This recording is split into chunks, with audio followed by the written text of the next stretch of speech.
Our Most Buffalo story of the day today takes us to Red Disc Studio in Buffalo for a story about wallpaper. You heard me. And we are about to peel away whatever preconceptions you may have about it, revealing a whole different approach to hanging art. We are breathing some new life into that old manufacturing process and doing so in a way, one order at a time, printing on demand in a sense, by hand, but really breathing kind of fresh life into it as well.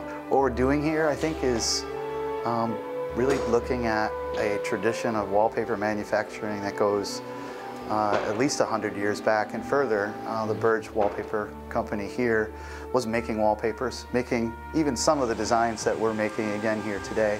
This is rooted in a very important part of an artistic past of Buffalo. Well, the connection with the Birchfield Penny Art Center, and more specifically, the connection with Charles Birchfield. He was a wallpaper designer here in Buffalo first. He arrived in Buffalo specifically to work with the Burge Wallpaper Company, and his work there has been the inspiration for what we do here. Those designs and maybe even the aesthetics of those wallpapers were somewhat lost to history, and Red Disc kind of emerged with a very specific intention of breathing fresh life into that. So we are printing really in collaboration and with the blessing of the Birchfield Penny Art Center, designs that he had made for the Burge Wallpaper Company. And so that is, the core of what we do. That is this, as a matter of fact, was the very first design that was kind of reimagined and reinvented with that spirit in mind. It's such a special thing to have, and there's such artistry from what's on the wallpaper to how it's made. Yeah, there's, the papers tell a story, visually certainly. There's a vision of the artists who design the papers, and as our line of wallpapers have grown to include living artists and to include, really intentional sort of celebrations, like a paper that celebrates Buffalo architecture, for instance.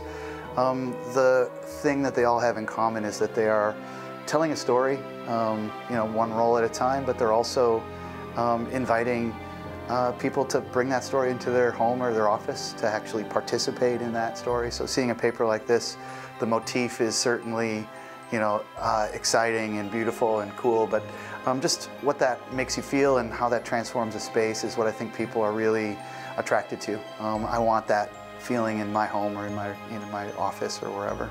It kind of goes beyond just decor. It is a piece of art. I think so. We'll say on the regular, we're not covering walls, we're hanging art. So that idea that these are works of art, and I think when you look at the Birchfield traditions, you look at something like dogwoods or flowers at night, these are things that have a straight connection to the paintings that he made.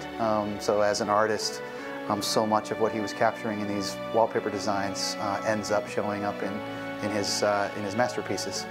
And you can learn more on Red Disc's website. And by the way, that name, Red Disc, is another nod to history, referencing the oldest known art found on the wall of a cave. And with that, we bring home another edition of Most Buffalo. This is Kate Welshofer. Be well, stay well. We will see you next time.